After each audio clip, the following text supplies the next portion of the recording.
reconnaissance des populations exécution-maîtrise, avec voilà, des sentiments disparates, sentiments peut-être de délaissement, sentiments d'ascenseur social grippé. On avait le gel des GF depuis plusieurs années qui impactait cette population. Des changements de collège qui se font dans des conditions assez cadrées. J'ai un petit écho. Pensez à couper vos micros, s'il vous plaît.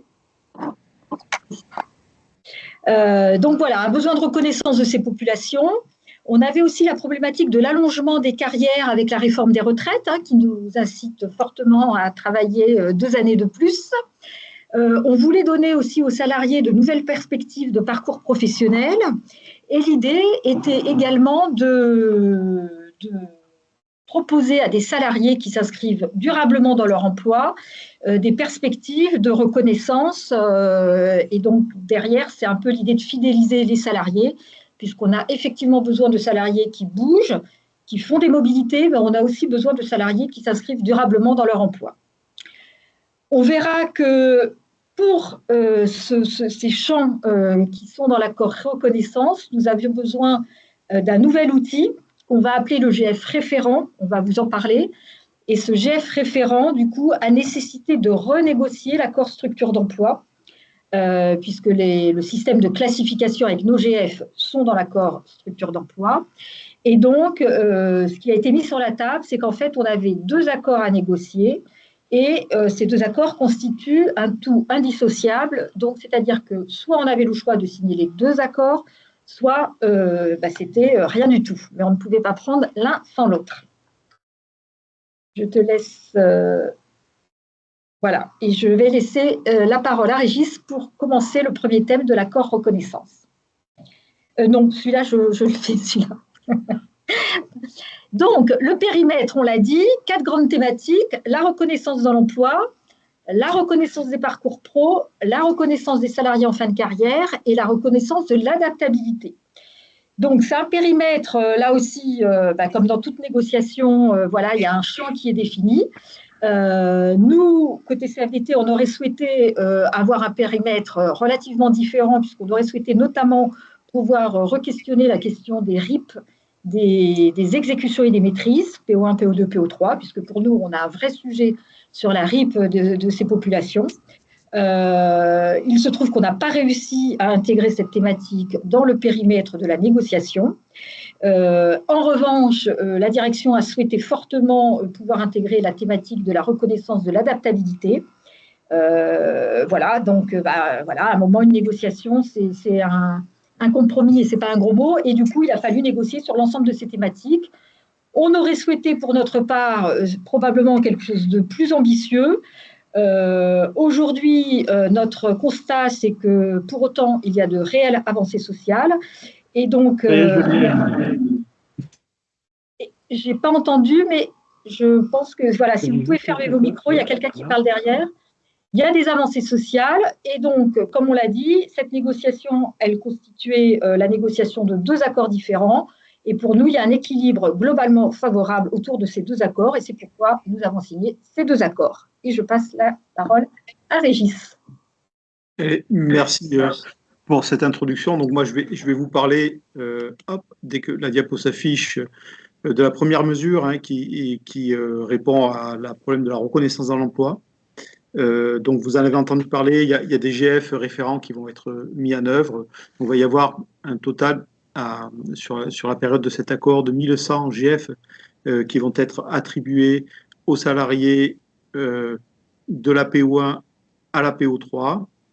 Donc vous le voyez là dans le tableau, mais en gros 300 GF en 2024, 600 en 2025, et puis après des mesures de GF complémentaires qui vont permettre de venir recompléter quand les gens à qui on aura attribué des GF référents seront partis en inactivité, de venir s'assurer qu'en gros, sur la période de l'accord, on a toujours 900 salariés qui disposent de GF référents dans l'entreprise.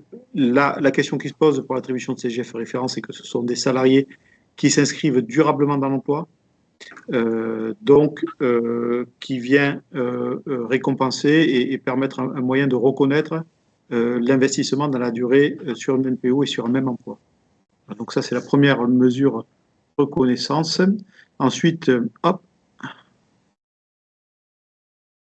je vais y arriver, voilà. Donc, il y a une deuxième mesure liée à la reconnaissance, et là, qui vient chercher des dispositifs en faveur des plus bas salaires de l'entreprise. C'est un dispositif qui s'adresse aussi aux salariés qui vont de la PO1 à la PO3, donc les salariés exécution maîtrise. L'idée, c'est de venir trouver des dispositifs de rémunération complémentaire pour 840 salariés à peu près. Vous serez indemnisé d'une mesure complémentaire, d'une prime complémentaire en fonction de votre revenu brut annualisé maximum. Alors, suivant la tranche de votre revenu, vous aurez une prime complémentaire qui sera entre 800 et 200 euros. Pour aujourd'hui avoir 200 euros, il faut avoir son revenu qui est compris entre 1,8 SMIC et 2 SMIC, tout salaire et prime confondus. Donc au 1er janvier, hein, le SMIC s'élève à 2 SMIC, c'est 21 203 euros. Donc c'est le SMIC qui est à 21 203 euros brut. Donc pour les salariés qui souhaiteraient rapidement voir s'ils sont éligibles à ce dispositif, vous voyez le petit encart, je vais peut-être grossir là, temporairement pour que vous puissiez le voir. Il vous faut aller dans votre bulletin de paye, donc ça sera, les premières mesures seront versées en 2025 le calcul sera fait sur l'exercice 2024, donc il vous faut venir cumuler le montant qui est en face de cette deuxième ligne là dans votre fiche de paye santé, sécurité sociale, maladie, maternité, invalidité, décès. Vous avez un montant chaque mois qui paraît dans là-dessus, et c'est ce montant que vous viendrez cumuler sur toute l'année 2024 pour voir où est-ce que vous vous situez sur l'attribution de la prime qui vous sera attribuée en 2025. Cette prime, les managers auront l'intégralité de la prime dans leur service en fonction du nombre de salariés qui répondent à ces critères. Ils auront la possibilité, s'ils le souhaitent, de venir la réduire, sachant qu'en base, ils disposent de l'intégralité de la somme et qu'ils pourront théoriquement déverser la somme à chacun des salariés qui correspond à ce critère-là. C'est aussi la reconnaissance dans l'emploi, donc c'est augmenter le nombre de PO3. Aujourd'hui, ce qu'on a constaté, c'est qu'il y avait un goulot d'étranglement des salariés qui étaient en PO2 vers la PO3, beaucoup plus de salariés en PO2, beaucoup plus de postes en PO2 que de postes en PO3. L'idée, c'est d'augmenter le nombre de PO3 pour favoriser l'ascenseur social dans l'entreprise. Donc, on va passer de 1482 PO3 en 2024 à fin 2028 à 1630 PO3, ce qui fait un gain de 148 postes en PO3 qui seront ouverts et qui vont permettre plus facilement le glissement du PO2 vers le PO3. Hop, je ne fasse pas de bêtises, c'est... Non, c'est pas ça, Régis, t'as l'air trop vite. Petit problème de souris, voilà, je reviens au départ. C'est des solutions aussi qui ont été, à laquelle on tenait particulièrement à la CFDT, c'est permettre aux salariés qui sont aujourd'hui en PO3 ou en PO2 d'aller sur l'intégralité de leur plage. L'accord structure d'emploi permettait ça au départ, ça a été dévoyé au moment du GLDGF, on ne va pas refaire les scénarios de départ, mais nous on voulait absolument que des salariés en PO3 GF11 puissent obtenir leur GF au même titre que les autres et puissent basculer en GF12. Pour ces salariés qui sont concernés de la PO3 GF11 ou de la PO2 GF11, il y aura un dispositif d'évaluation de compétences métiers pour ces salariés-là. Donc, ils ne passent pas par le dispositif aujourd'hui pour passer cadre. Ils rentrent dans un dispositif singulier qui est vraiment une évaluation sur les connaissances métiers du salarié, et notamment avec un regard particulier sur la capacité à transmettre des compétences sur la sécurité. L'accord, c'est aussi... Je reprends, Régis, ouais, je reprends du coup.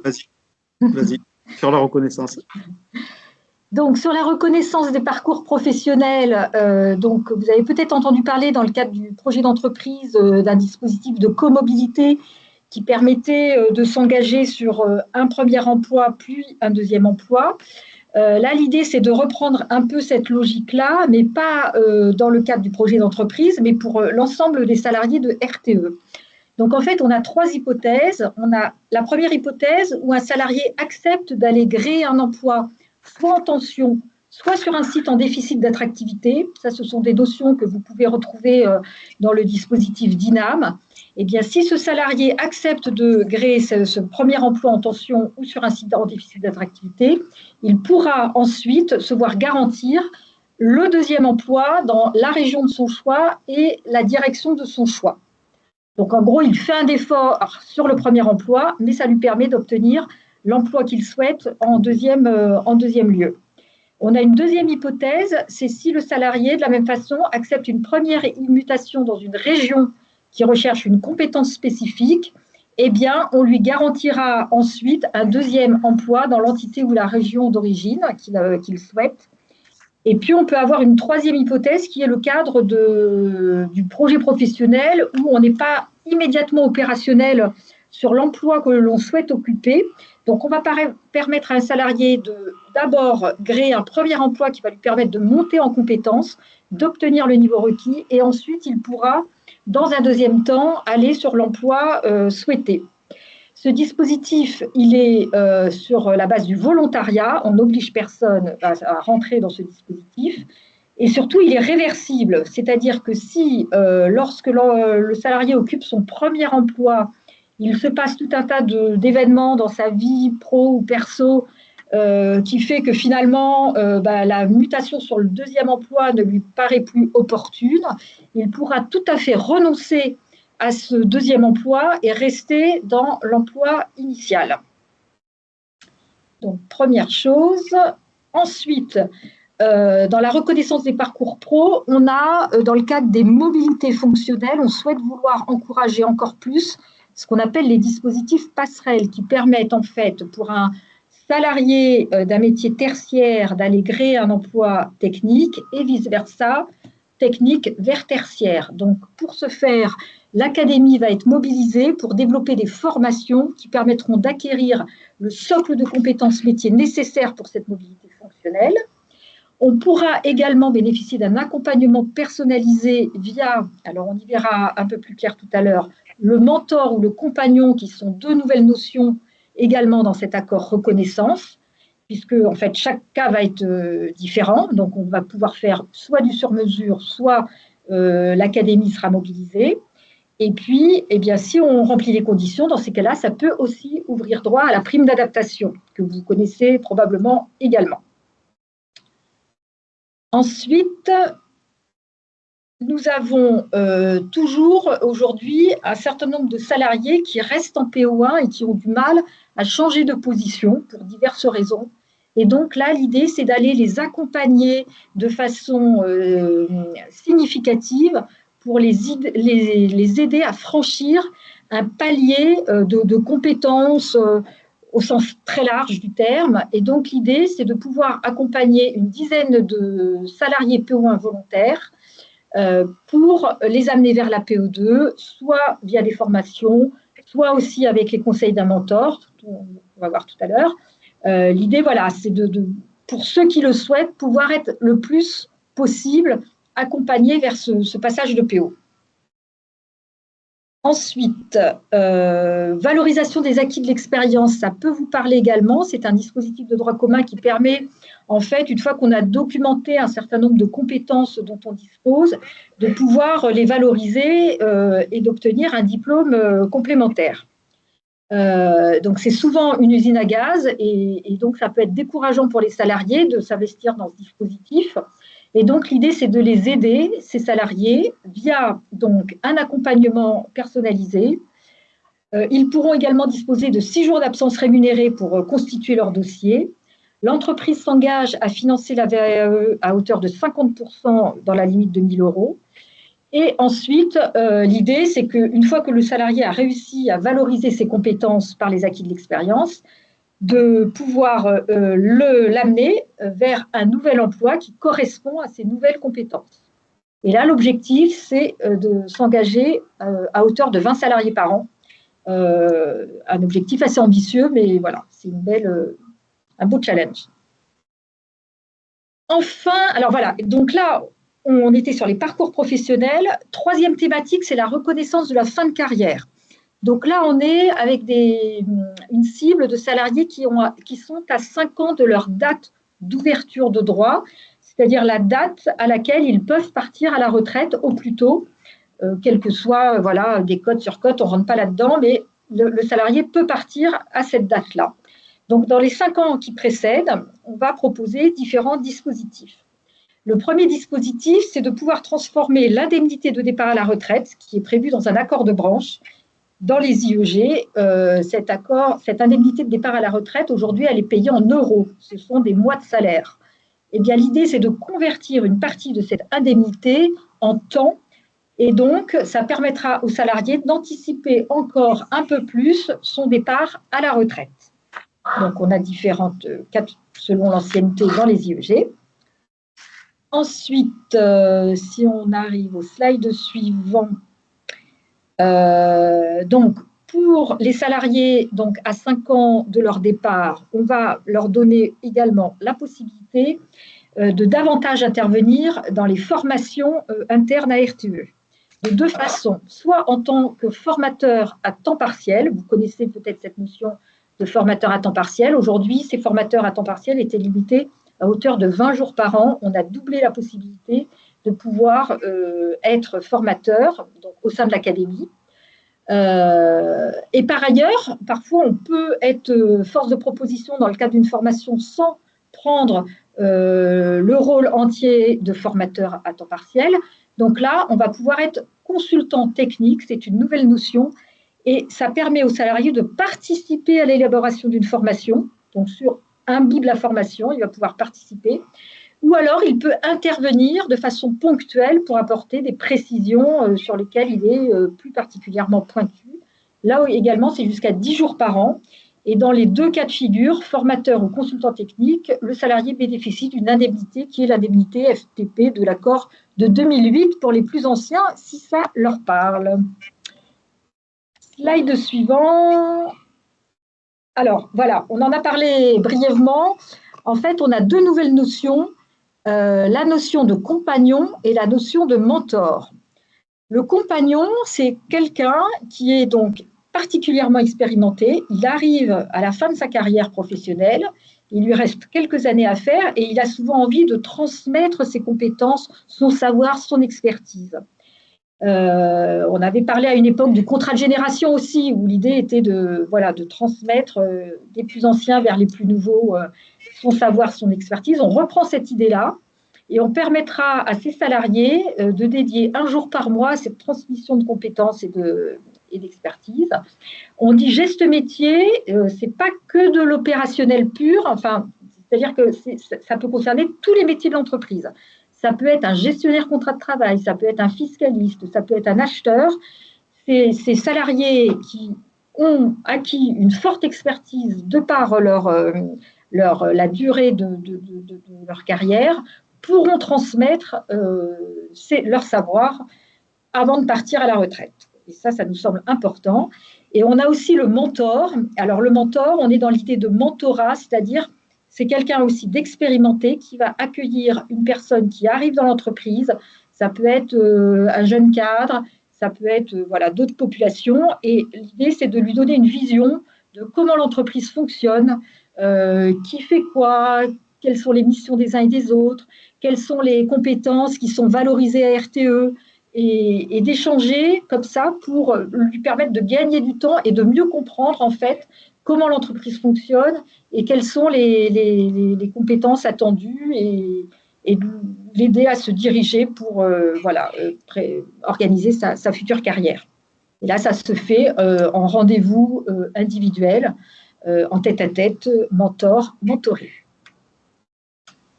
Alors, est-ce qu'on a… Voilà, on va… Dernière ou avant-dernière. Alors là, nouveauté également de cet accord reconnaissance, là, on va créer un véritable emploi. Donc, c'est un emploi de manager de transition interne. Donc là, l'idée, c'est de créer un nouvel emploi.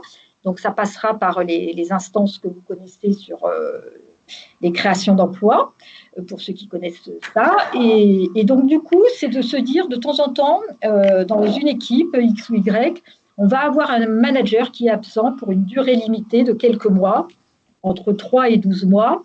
Et l'idée, c'est de pouvoir faire appel à un manager expérimenté qui viendrait temporairement remplacer soit un manager d'équipe, soit le membre d'une équipe de direction.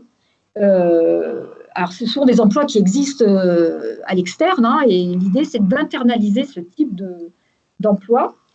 Et puis, comme ce sera un emploi à plein temps, eh bien, entre deux missions de remplacement de manager, il peut y avoir quelques semaines. Et donc, dans ces périodes d'intermission, ce manager de projet pourra également être appuyé à une équipe projet ou réaliser des missions spécifiques.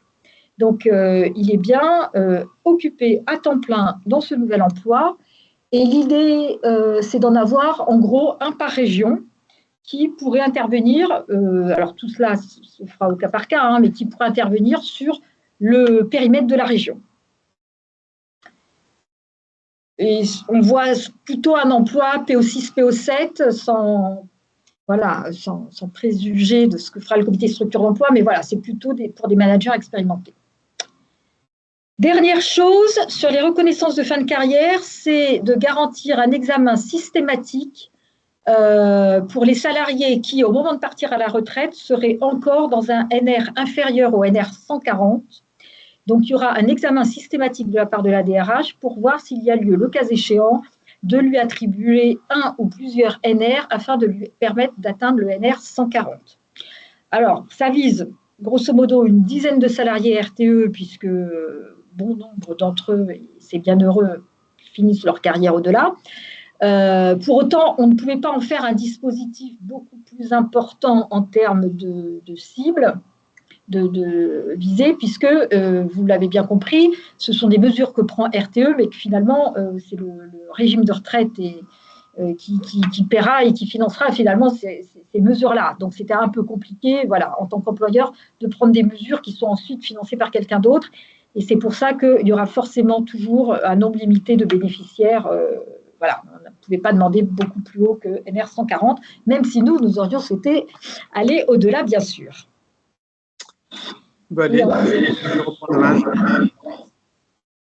Dernière thématique avec Régis. Il y avait 4 thématiques, hein, reconnaissance dans l'emploi, sur les PO1, PO2, PO3 avec les GF, là, la reconnaissance du parcours professionnel avec les VAE, tout un tas de dispositifs, la reconnaissance des salariés en fin de carrière, et puis le dernier pavé, qui est la reconnaissance de l'adaptabilité. C'est quoi?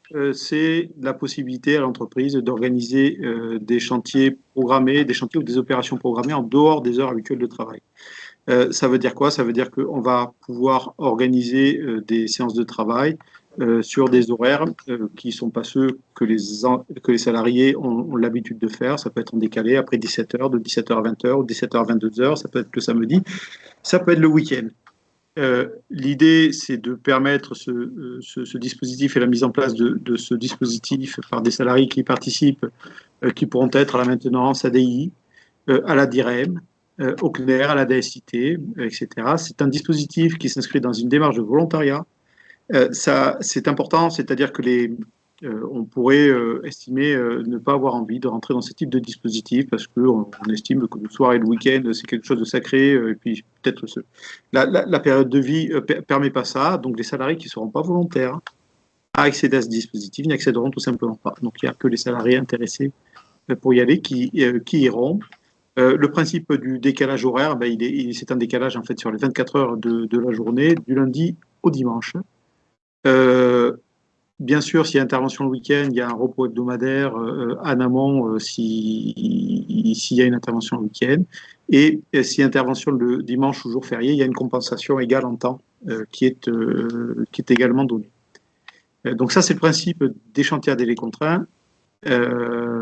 Et derrière, il y a un dispositif de rémunération. Donc les gens qui s'engagent dans ce dispositif et qui vont devoir réaliser des heures en dehors de leur heure habituelle de travail ont des majorations qui sont des majorations qui sont 20% supérieures à ce que l'on a aujourd'hui pour le paiement des heures supplémentaires dans l'entreprise. Donc, suivant les tranches d'heures que le salarié engage, ou suivant s'il s'engage le dimanche ou les jours fériés, il a des majorations qui peuvent aller jusqu'à 145% de sa rémunération horaire. Donc, c'est quand même des dispositifs financiers très incitatifs parce que ça fait quand même des montants qui peuvent être conséquents. Bien sûr, ces majorations, elles ne sont pas dues aux salariés qui sont en contrat forfait jour, en considérant que les salariés qui sont en contrat forfait jour disposent via la prime associée à leur emploi d'une majoration qui permet de couvrir ce type de dispositif et ce type de besoin. Hop, j'ai encore glissé. Je repars. C'est bon. Merci. Reconnaissance de l'adaptabilité, donc c'est aussi donc les opérations programmées en dehors des heures habituelles de travail. Donc c'est une indemnité d'adaptabilité week-end et jours fériés. Donc le montant de cette indemnité, hein, elle est égale au montant de l'indemnité d'astreinte d'action immédiate. C'est pour tous les salariés, ceux en contrat forfait jour et ceux qui n'y sont pas. C'est également en dehors des heures travaillées de ce dispositif, des heures supplémentaires qui seront comptées dès qu'on dépasse les horaires de notre journée de travail. Et ça, bien sûr, toujours pareil, hors forfait jour, parce que dans le cadre du forfait jour, on peut dépasser les heures de travail et récupérer les jours si besoin. C'est aussi une harmonisation des pratiques sur l'astreinte exceptionnelle, parce qu'il y avait des astreintes qui étaient prises en entreprise et des dispositifs d'astreinte exceptionnelle qui n'étaient pas tout à fait équivalents là où c'était pratiqué. Aujourd'hui, on met tout ça à plat. C'est toujours pareil pour les salariés qui seraient volontaires à participer à une astreinte exceptionnelle. Alors, on entend par astreinte exceptionnelle toutes les interventions pour des raisons de conditions météorologiques prévisibles, des risques d'incendie, inondations, tempêtes, des événements, bien sûr, des événements techniques particuliers. Je ne sais pas, besoin de déployer le week-end un dispositif sur le système d'information. Ça peut être aussi une visite du chef d'État, des organisations particulières. Alors, on n'est pas là. Quand on parle d'événements externes exceptionnels, on n'est pas sur les JO, on est sur des choses plus courtes, moins prévisibles que les JO, par exemple. Il y a ensuite donc des dispositifs de financement de cette astreinte exceptionnelle. Donc, il y a l'indemnité d'astreinte qui est due, plus pour les salariés qui ne sont pas en forfait jour, les heures effectuées en dehors de leur horaire habituel de travail sont payées, pardon, pour les gens qui ne sont pas en forfait jour, sont payés et majorés au taux prévu par l'article 16. En fait, c'est le taux des heures supplémentaires dans les IEG qui est bien supérieur à celui qui est pratiqué en moyenne dans le Code du travail. Et pour les salariés qui sont en forfait jour, ils ont d'accord au nouveau mode de travail qui s'applique, c'est-à-dire que s'ils travaillent moins de 4 heures, ils ont une demi-journée qui est décomptée. Et s'ils travaillent plus de 4 heures, c'est la journée entière. Et il y a en plus, pour ces salariés qui sont en forfait jour, s'ils interviennent le week-end et jour férié, le dimanche et jour férié, pas le week-end, le dimanche et jour férié, un demi-jour de repos ou un jour entier de repos en fonction du temps passé sur cette astreinte.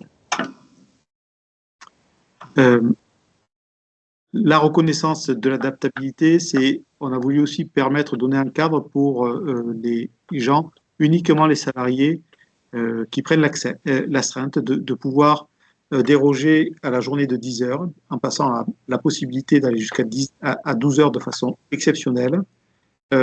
Ça pourquoi? Parce que souvent des salariés d'astreinte, quand ils dépassaient les 10 heures, ou on les renvoyait à la maison, ils avaient la frustration d'abord de ne pas pouvoir engager les heures supplémentaires comme parfois ils pourraient le souhaiter ou pas, hein, mais également de finir un chantier, et puis on venait réveiller un copain qui venait monter l'astreinte à la place, enfin qui venait pour 2 heures, puisque le salarié était réquisitionné sur 10 heures uniquement. Et lorsqu'il y avait ces dépassements, ça engorgeait aussi, l'employeur devait prévenir l'inspecteur du travail et devait engager l'avis des comités d'entreprise, des CSE. Bon voilà, donc ce dispositif permettra de donner plus de souplesse. C'est à utiliser de façon ponctuelle et c'est un dispositif qui est prévu, qui va donner un peu de souplesse, qui était aussi attendu par un certain nombre de salariés. Et puis je repasse la main à Marianne pour finaliser sur l'accord structure d'emploi. Alors, on a vu que, effectivement, pour que cet accord reconnaissance s'applique, il fallait venir modifier l'accord structure d'emploi, notamment, et je vois que dans le fil de discussion, il y a pas mal de questions sur le GF référent. Donc, comme vous le savez, en fait, on avait cet accord qui survivait grâce à encore quelques signatures sur cet accord, mais nous, la CFDT, on s'était retiré de l'accord structure d'emploi il y a quelques années au moment du gel de GF, et donc de fait, il n'était plus appliqué dans toute son entièreté. Hein, il marchait que sur une jambe, si je puis dire, puisqu'on avait le gel des GF, alors que cet accord, il avait vocation à poser un système de classification des emplois, et l'entreprise avait souhaité, de manière unilatérale, ne plus accorder de GF, et donc l'accord était un peu mort-né, on va dire. Donc, du coup, ça ne pouvait pas durer de toutes les façons. Il fallait bien corriger le tir et revoir la copie. Donc, l'accord reconnaissance, en mettant en évidence la nécessité de reconnaître durablement dans leur emploi les salariés fidèles dans leur emploi, donc a mis en exergue cette nécessité de créer un nouveau GF référent qui a vocation à remplacer le GF ADP, appréciation du professionnalisme, que peut-être les plus anciens connaissent. Et, le GF ADP, c'était un GF qu'on pouvait avoir à la fois dans son emploi ou en changeant d'emploi. Aujourd'hui, on aura en fait deux systèmes bien distincts, c'est-à-dire qu'on change d'emploi et là, on a vocation à avoir des NR mobilité. Et si on reste dans son emploi, on a vocation à avoir un GF référent. Et ça veut dire quoi? Pas de rattrapage de GF. Il n'y aura pas de rattrapage pour la période sans GF. Ça veut dire que depuis 2017-2018 à aujourd'hui, hormis les GF donnés aux jeunes cadres, aux JTS, aux jeunes exécutions, parce qu'on avait des textes réglementaires à côté qui nous imposaient de le faire, il n'y a quasiment pas eu d'attribution de GF. Et quand on dit qu'il n'y aura pas de rattrapage pour la période sans GF, c'est qu'on va repartir aujourd'hui avec ce nouveau GF référent qui va être donné, mais on ne va pas revenir sur la période où pendant 6 ou 7 ans, il n'y a pas eu de GF. Alors, je finis la présentation et on verra les questions après. Alors, première chose, dans l'accord structure d'emploi, l'accord structure d'emploi est modifié pour dire qu'à chaque fois qu'un salarié va changer de position d'emploi, il aura le GF qui va avec, sachant que dans tous les cas de figure, il n'y a pas de changement par rapport à ce qui existait avant. Si le salarié arrive en PO2 ou arrive en PO4, là, il y a un gain de 3 NR, dont les 2 NR du GF, si je puis dire. Donc, il y a 3 NR de données. Et si on change de position autre que PO2 et PO4, on a 2 NR. Mais on a le GF automatique à ce moment-là, ce qui n'était pas le cas jusqu'à maintenant. Ensuite, on a RTE, après ce gel des GF, remet sur la table l'idée de pouvoir bien se fixer comme ambition de pouvoir utiliser l'ensemble des GF des PO à disposition. Hein. Vous savez qu'une PO, c'est 5 GF. Donc, l'idée, c'est d'avoir l'ensemble des GF d'utiliser. Et notamment, alors, avant, on parlait d'objectifs, maintenant, on parle d'ambition. Donc, c'est peut-être un peu moins fort, mais c'est comme ça. L'idée, c'est bien d'avoir 20% des salariés qui sont positionnés sur les 2 GF les plus élevés de leur PO. On aura un bilan et un suivi. Et du fait qu'il y a eu une période sans GF, évidemment, ça va être, on ne se cache pas, hein, ça ne va pas se faire dans l'immédiat d'arriver à 20% des salariés sur les 2 plus hauts GF. Mais c'est une ambition. On va le prendre comme ça. Ensuite, le GF référent, j'ai vu qu'il y avait pas mal de questions. Alors, donc lui, il est bien décrit dans l'accord structure d'emploi. Donc, il faut bien voir que l'accord reconnaissance, il permet de donner les 1100 GF référents. Donc, il y a une enveloppe spécifique PO1, PO2, PO3 qui est dans l'accord structure d'emploi avec un contingent dédié. Les fameux 1100 GF dont Régis vous a parlé au début de la présentation. Pour autant, ce GF référent, il est dans l'accord structure d'emploi, donc il a vocation à s'appliquer à l'ensemble des salariés de l'entreprise. Mais quand ça sera pour les PO4 et au-delà, eh bien, dans ces cas-là, l'outil, enfin l'enveloppe, il n'y a pas de contingent dédié, c'est l'enveloppe managériale dont disposent les managers pour notamment donner des NR mobilité, par exemple. Donc, voilà, si on va piocher un GF, ça sera dans l'enveloppe managériale et ça sera en lieu et place de NR mobilité qui aurait pu être donné à quelqu'un d'autre. On va pas, voilà, le contingent dédié, il n'est que pour les PO1, PO2, PO3. Ce qu'on rappelle également, c'est que si à l'issue d'une période de 8 ans, la personne est toujours dans le même emploi et dans le même GF, il y a toujours l'examen en commission secondaire. Et donc, le GF référent, puisque j'ai vu qu'il y avait des questions, ça va être donné à un salarié. Donc, il y a un critère en fait, d'engagement durable dans l'emploi. Donc, il n'y a pas de durée indicative qui est donnée dans l'accord, mais on peut se dire que ça peut être 5-6 ans, voilà, mais c'est indicatif.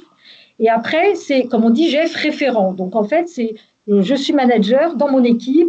Quel est le salarié vers qui je me retourne quand j'ai besoin d'une question, d'une réponse à une question un peu pointue? Vous savez, des fois, dans les équipes, il y a toujours un salarié qui fait un peu référence parce qu'il a bourlingué, il a travaillé sur tel et tel projet, tel et tel sujet. C'est vers lui qu'on se retourne quand on a besoin d'une question. On va le solliciter plus fréquemment, on va lui confier peut-être une mission particulière. Il a démontré sa performance, il est volontaire, il favorise le collectif et c'est lui qu'on a envie de valoriser via ce GF référent. Il y a la fidélisation de quelqu'un qui apporte énormément dans l'équipe. C'est ça l'idée du GF référent. Et puis, le salarié qui, pour le cas, lui, veut bouger, veut faire jouer la mobilité fonctionnelle, et ben lui, il va changer d'emploi. Et là, on a le système des NR mobilité qui est conservé comme on le connaît depuis quelques années. On rappelle également dans l'accord, ce qui n'est pas une nouveauté, puisque ça, ce sont nos textes réglementaires, c'est, vous savez, les GF à 5 ans pour les jeunes embauchés, jeunes exécutions, JTS, jeunes cadres. On avait pris, je pense, l'entreprise avait pris une mauvaise habitude d'attendre des fois les 5 ans et pas avant pour donner ce fameux GF jeune embauché. Là, l'idée, c'est bien de dire qu'on n'a pas à attendre 5 ans. Si la personne a démontré sa capacité à prendre un GF dans le cadre des GF jeunes embauchés, eh bien, ça peut être au bout de 2 ans, 3 ans, 4 ans. On rappelle cette disposition. Et je pense qu'on a à peu près terminé et on va pouvoir passer aux questions-réponses. Ouais.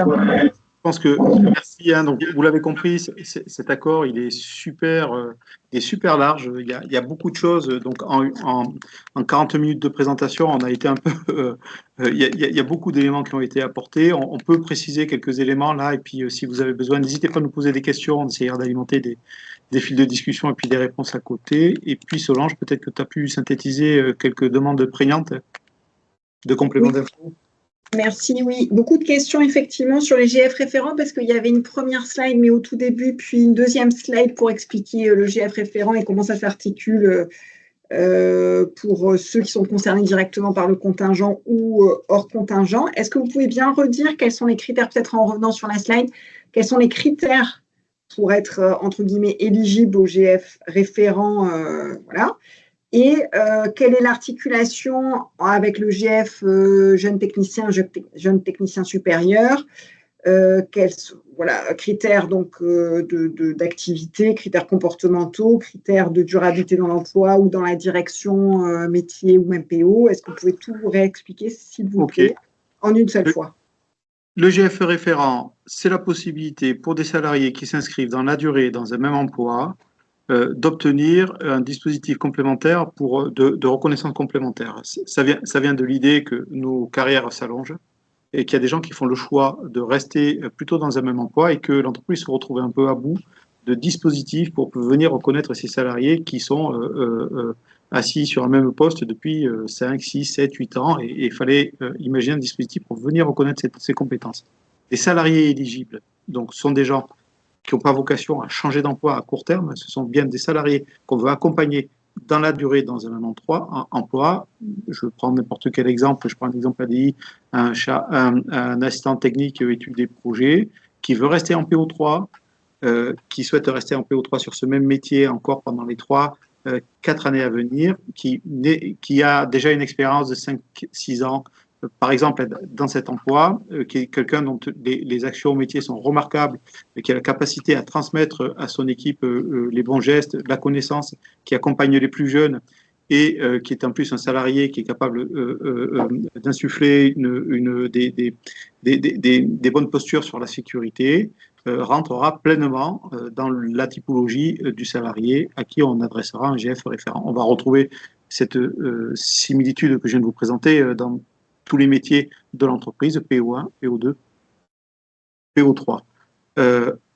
Les dispositifs GF référents, 300 GF qui vont être attribués en 2024, donc ils vont être attribués à la commission secondaire de décembre, rétroactifs au mois de septembre. D'accord. Et ensuite, il y en aura 600 GF qui seront donnés au cours de l'année 2025. Est-ce que j'ai été assez précis ou pas? Alors, peut-être, Marianne, tu peux compléter avec le fait que c'est soit un engagement durable dans l'emploi, mais aussi par défaut dans la direction métier ou la même activité professionnelle, en l'occurrence pour les assistantes. Et puis, il y a d'autres questions derrière. Oui, donc effectivement, il y a dans l'emploi, ça peut être aussi quand l'entreprise est intéressée, un salarié qui va rester, qui va peut-être changer de PO, mais dans la même direction, qui va avoir une évolution, fluide dans la même direction, et il y a un sens, même s'il a changé de PO, de pouvoir être éligible au GF référent. Et surtout, la particularité, c'est par rapport aux assistantes qui, elles, en fait, conservent leur métier d'assistante, mais peuvent tout à fait changer de direction. Et donc là, l'idée pour elles, c'est de s'affranchir de cette notion d'engagement durable dans l'emploi. Ça va être l'engagement durable dans le métier assistante. Voilà. Et donc, on regardera leur engagement durable dans le métier assistante. Et là, elles ont toute vocation, il ou elle, à être éligibles à un GF référent. Et après, GF référent, son nom l'indique bien, c'est celui qui est un peu expérimenté dans l'équipe, qui fait référence, qui a des missions éventuellement spécifiques, qui a des compétences clés. Donc, du coup, ça intéresse l'entreprise de pouvoir le garder dans son activité, à qui on peut confier des missions particulières. Voilà, il n'y a pas qu'une durée dans l'emploi, il n'y a rien d'automatique. Et c'est aussi quelqu'un qui n'a pas vocation demain à faire un tremplin cadre ou à aller changer d'emploi. Voilà, il s'engage finalement à apporter encore quelque chose dans son emploi. À moyen terme. À moyen terme. Et voilà. Et on peut avoir plusieurs GF référents dans sa carrière à la limite. On pourrait avoir un salarié en PO3 qui vient, à qui on attribue un GF référent à date et qui, dans 5-6 ans, viennent reprendre un GF référent. Ce n'est pas quelque chose qui est interdit dans l'accord. Tout à fait. Merci. Une question aussi sur finalement comment il est attribué. Est-ce que le salarié a son mot à dire? Est-ce qu'on encourage les salariés à prendre la parole à ce sujet lorsqu'ils sont dans le scope? Ils seront proposés par les chefs de service. Je t'ai coupé, Solange. Je réponds juste à cette question. Ils sont proposés par les chefs de service, remontés à la DRH. Ces GF, ils sont répartis de façon proportionnelle par métier, donc en fonction du nombre de PO3, PO2, PO1 dans chacun des métiers de l'entreprise. Donc, il y a une proportion qui est attribuée au prorata du nombre de salariés. Oui, les salariés qui pensent rentrer dans ce scope et mériter le GF référent ont tout intérêt, lors de leur entretien individuel, de manifester leur intérêt à avoir ce GF leur attribué. Après, vous connaissez tous les dispositifs, mais faites savoir quand vous êtes compétent, que vous inscrivez dans la durée dans un emploi et que vous pensez y prétendre, il ne faut surtout pas se gêner d'aller le manifester. Ouais. Et je me permets de rajouter qu'à travers les commissions secondaires, on aura aussi un regard, et le comité de suivi de l'accord, on aura aussi un regard des datas qui nous permettront de vérifier qu'il est fait bon usage de ce nouvel outil. Oui, on vérifiera plusieurs choses. On vérifiera que les proportions aient été respectées dans les grandes lignes, que les salariés qui, par exemple, auraient fait le choix de temps de travail à 32 heures ne soient pas identifiés comme non éligibles. Enfin voilà, il va y avoir toute une régulation à organiser derrière dans la relation sociale qui va être organisée autour des comités de suivi qui vont être mis en œuvre. Alors, d'autres questions ou remarques sur le rattrapage de GF. Qu'est-ce que ça veut dire exactement qu'il n'y ait pas de rattrapage de GF? Qu'est-ce que ça veut dire concrètement? Et une remarque sur le fait que c'est dommage qu'il n'y ait pas d'effet rétroactif. Alors, j'avais cru essayer d'y répondre dans le fil de discussion. C'était l'idée qu'en fait, il y a eu une période sans GF de 2017-18 à aujourd'hui, et qu'aujourd'hui, on va réinjecter des GF de façon assez conséquente pour les PO1, PO2, PO3, de façon probablement plus parcimonieuse pour les PO4 et plus, puisqu'il faudra prendre sur l'enveloppe managériale. Donc, on va réinjecter des GF, mais avec parcimonie. Et donc, du coup, peut-être qu'il y aura des frustrations. Hein. Nous, on aurait préféré qu'on puisse traiter quand même le passé, puisqu'aujourd'hui, le GF ne veut plus vraiment rien dire. Hein. Pour ceux qui étaient là il y a encore 7 ou 8 ans, vous avez évolué, vous avez évolué dans votre emploi, vous êtes toujours au même GF, le GF ne veut plus rien dire à RTE. Et donc, du coup, comme on ne traite pas le passé, voire le passif, on va réinjecter des GF, mais qui n'ont pas le sens qu'ils avaient avant. Donc, il ne faut pas se dire c'est le retour des GF. Hein. Nous, on ne dit pas ça. Ce n'est pas le retour des GF, c'est un volet particulier pour les PO1, PO2, PO3. Et puis, pour les PO4 et plus, ça sera sur l'enveloppe managériale et donc, ça sera peut-être au compte-gouttes. En gros, cette période de gel DGF, oui, elle a des effets délétères. Et aujourd'hui, un salarié qui, par exemple, en GF9, qui aurait, s'il n'y avait pas eu le gel DGF, aurait été, par exemple, en GF10 ou en GF11, aujourd'hui, il va rester en GF9, sauf s'il a la chance d'avoir un GF reconnaissance où il change de PO. Voilà. Donc, on ne vient pas rattraper, en fait, le temps perdu et les GF qui n'ont pas été attribués pendant cette période de gel DGF. Même si le dispositif de passage en PO là, qui est réanimé va venir quand même remettre un GF, donc c'est un GF gratuit, on va dire, puisque quand on change de PO, on prend 2 NR ou 3 NR quand on passe cadre ou qu'on passe maîtrise.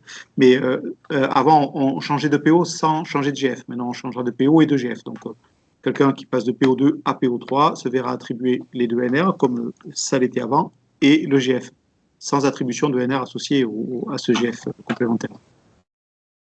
Voilà, ça, on le regrette. Hein. Après, c'est la négo. On aurait aimé aller beaucoup plus loin sur ce sujet. On aurait aimé refondre le dispositif. Mais bon, voilà, on n'a pas pu. Ça n'a pas été accepté. Et on se retrouve contraint sur ça. C'est pas le retour des GF, c'est la mise en place du GF reconnaissance. Voilà. Merci. Il y a des questions aussi concernant les postes en PO3 supplémentaires, le plus 10% qui est noté dans l'accord. Comment est-ce que ça va se concrétiser ? Ça sera des publications d'emploi, si c'est la question, effectivement. Alors, ce n'est pas écrit dans l'emploi, il y aura à la fois des créations d'emplois, c'est-à-dire des nouveaux emplois, et il y aura aussi des transformations de PO2 en PO3. Et donc, dans les deux cas de figure, que ce soit des créations ou des transformations, et bien après, il y aura des postulations sur ces nouveaux emplois en PO3, si c'est ça la question. C'était ça la question, je pense qu'on y a répondu. Si la réponse n'est pas suffisante, n'hésitez pas à réécrire. Des commentaires aussi sur le fait qu'effectivement, à l'extérieur d'RTE, le GF n'avait pas été gelé. Et oui, effectivement, c'est un des problèmes. Hein. C'est pour ça que la fonte globale aurait été plus efficace. Alors, on a demandé, et c'est à l'étude, à l'entreprise de pouvoir émettre, lorsqu'il y a un parcours croisé vers une autre entreprise des IEG, que la candidature soit accompagnée d'un courrier de la direction qui explique cette période de gel des GF, comme maintenant en plus on a réouvert un GF qui est un GF reconnaissance. On pense que les employeurs de la branche, des autres entreprises de la branche peuvent être complètement perdus et pas comprendre pourquoi un salarié exerce un niveau de responsabilité élevé tout en étant en GF7 par exemple, alors qu'il exerce les responsabilités d'un salarié en GF11. Les employeurs de la branche pourraient ne pas comprendre ça. Donc on a demandé à l'employeur d'émettre une fiche d'explication sur cette période de gel des GF. Voilà, tout ça, ça reste à faire, mais oui, voilà, on est la CFDT, le jour où les GF ont été gelés, a retiré sa signature de l'accord structure d'emploi parce qu'on trouvait que ce dispositif était délétère. Tout le monde n'a pas fait ce même choix. Nous, on l'a fait à la CFDT, et donc voilà, donc maintenant, l'accord il a été maintenu jusqu'à présent, et on en mesure les conséquences aujourd'hui. Bon, voilà. Donc, ça n'empêche pas que l'accord aux connaissances, il a des choses chouettes dedans, mais c'est les limites de la négociation. Voilà, il nous reste 5 petites minutes pour vos dernières questions ou remarques si vous le souhaitez. Je crois qu'on a balayé, à moins que ceux qui ont posé des questions aient l'impression qu'il manquait un bout de réponse. Voilà. Ceux qui veulent participer, n'hésitez pas. Donc, on mettra à disposition le PowerPoint. J'ai vu que la question avait été posée. Et puis, l'idée, c'est que forcément, on a, comme on dit, le diable se niche dans les détails souvent. Et c'est après que dans le déploiement de l'accord qu'on va voir voilà, s'il y a des difficultés ou des crispations particulières. Donc, n'hésitez pas à solliciter vos représentants CFDT. Et nous, ça nous permet aussi d'instruire, de remonter au bon niveau si besoin est, d'alimenter une foire aux questions pour que tout le monde soit au même niveau d'info. Voilà, en fait, on démarre. Et alors, je vois et l'action en justice contre le gel des GF. Nous, on n'était pas partie prenante, me semble-t-il, et je sais qu'à une époque, l'entreprise avait été condamnée à pouvoir mettre dans les bordereaux les NR Mobilité, mais je ne sais pas où. C'est ça, en fait, ça n'avait pas été une action en justice frontalement contre le GFDGF, mais contre on estimait être la perte de droit des commissions secondaires, et effectivement, ça avait amené à des jugements en demi-teinte, puisque bon, on permettait de noter effectivement dans un GF de postulation, mais à part ça, ça changeait rien en fait concrètement. Aujourd'hui, le gel des GF, pour être clair, on aurait pu l'arrêter si chacun des partenaires sociaux avait choisi à l'époque de retirer leur signature de l'accord structure d'emploi. Les GF n'auraient pas été gelés dans l'entreprise. C'est tout à fait clair. Donc, ce gel des GF, on a retiré notre signature, nous, cet été, il a été maintenu parce que l'accord était valable, parce qu'il y avait encore des partenaires sociaux qui avaient validé cet accord, donc il est resté à date jusqu'à là. On essuie les plâtres aujourd'hui. Alors, le fait que structure d'emploi soit aujourd'hui re-signé, on l'a re-signé, mais avec un cadre qui est précis, et on l'espère obliger la direction, mais j'ai pas de doute, en tout cas dans l'intention initiale à date là, de vouloir appliquer pleinement l'accord qui a été signé par les partenaires, avec les partenaires sociaux. Bon, on en est là, mais c'est vrai que toute cette période, qui est une période un peu trouble, voilà, on est au bout de quelques années. Le pari qui avait été fait à l'époque, c'est que l'entreprise pensait que la branche allait réviser tous les dispositifs. Bon, voilà, ça n'a pas été fait, et on se retrouve quelques années après avec un historique qui est pas super chouette. C'est comme ça. Ok, cet accord, donc on vous l'a dit, s'il n'y a pas d'autres questions, il est long. Marianne disait, le diable se cache dans les détails, mais il y a aussi plein d'effets. Certainement, comme on touche quasiment tous les domaines, il y a plein d'effets, il y a plein de choses nouvelles dont on ne sait pas, les mentors, comment ça va fonctionner, est-ce que ça va intéresser les salariés à 5 ans de la retraite, tout un tas de dispositifs, les mutations sécurisées, avec la possibilité d'aller sur des emplois. Vas-y, Solange aussi. Oui, il y a une question complémentaire intéressante. Qu'est-ce que ça veut dire à titre exceptionnel pour les 12 heures, de passer de 10 à 12 heures pour le personnel d'astreinte voilà, comment est-ce que vous imaginez le volume? Alors, sur l'aspect, la possibilité de basculer aujourd'hui, on a la possibilité d'aller jusqu'à 10 heures de travail pour pouvoir dépasser les 10 heures de travail, et ça ne concerne que les salariés qui sont aujourd'hui d'astreinte, qui seront d'astreinte. Dépasser la journée de 10 heures de travail, ça sous-entendait des dispositifs assez lourds à mettre en œuvre, et donc en gros, les salariés qui étaient d'astreinte, à partir de 10 heures, au dépassement des 10 heures, alors qu'ils étaient d'astreinte, on leur demandait de rentrer à la maison. Aujourd'hui, ils pourront aller jusqu'à 12 heures. Les CSE, les représentants du personnel auront la liste des dépassements qui auront été faits, donc c'est à la marge, mais on connaît aujourd'hui, il y a un certain volume d'instruction de ces dossiers qui passent de salariés qui passent de 10 à 12 heures, on va rester dans les mêmes volumes que ce que l'on a aujourd'hui. L'idée, c'est de régulariser ces situations et de ne pas donner surtout cours à des parce que il arrivait que les 10 heures soient dépassées, mais en fait, on trouvait des petits arrangements entre nous pour compenser. Alors, on payait ou des repas, ou des machins, ou des bidules, mais c'était pas su, c'était pas clair. Voilà, donc au moins, là, le cadre, il est permis, il est autorisé, on dépasse, c'est de l'heure supplémentaire, c'est clair, c'est précis, ça permet aux salariés. Il y avait une vraie demande de ces salariés qui tiraient quand même la gueule quand, au bout de 10 heures d'astreinte, il fallait les renvoyer à la maison. Alors après, il y en a qui ne sont peut-être pas contents, hein, ce qui est tout à fait légitime, hein, qu'on peut comprendre. Et c'est ce cadre réglementaire qui est posé et qui est le, tous pour tout, et qui est le même pour tout le monde.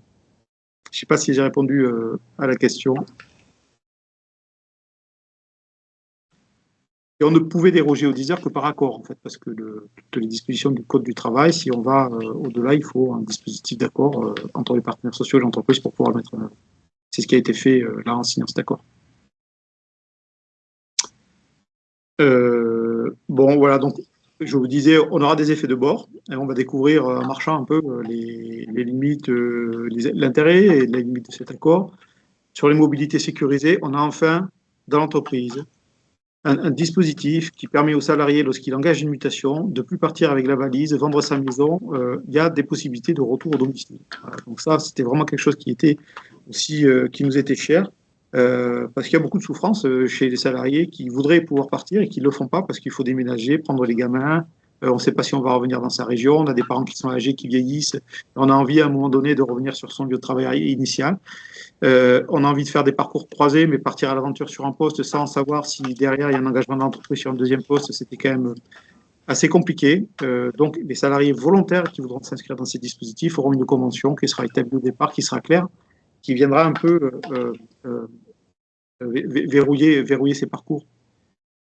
Vous le voyez, on est sur un dispositif qui n'est pas... on aurait aimé aller plus loin que ça. Voilà, il va y avoir des déçus, c'est évident, parce que quand on dit 1100 GF, on est 9000 salariés. Voilà. Donc vous voyez à peu près le nombre de déçus que ça pourrait faire. On est content, nous en tout cas, de pouvoir trouver des dispositifs pour chaque catégorie de salariés. Chacun mérite d'avoir un niveau de reconnaissance. Ce qui est pris n'est plus à prendre. Donc, on est heureux pour les gens qui pourront bénéficier de tous ces dispositifs de pouvoir l'avoir rendu applicable. Maintenant, effectivement, on aurait aimé aller plus loin, mais bon, voilà, c'est le job de la négociation. Hein. On n'a jamais tout ce que l'on veut. Il y a un équilibre global qui est trouvé là. Donc, la CFDT s'est inscrite largement dans cette négociation. On a beaucoup participé, on a mouillé la chemise et on est quand même content du résultat final, même s'il est imparfait. Et puis, on arrive tout doucement à l'heure de la fin de ce webinaire. Vous pouvez continuer à alimenter si vous avez des questions dans le fil de discussion. On est vraiment preneurs. On essayera d'y répondre du mieux possible. N'hésitez pas à lire les accords, à revenir vers vos militants sur le terrain. Ils sont informés, ils ont le lien vers les gens qui étaient aux négociations. Donc, on est capable de faire du feedback et du retour vers l'ensemble des salariés qui en ont besoin. C'est notre job. Voilà. Merci à tous. Et on alimentera les questions-réponses. Merci pour votre participation. On vous remercie et on vous souhaite une bonne journée. À très bientôt. Au revoir. Au revoir.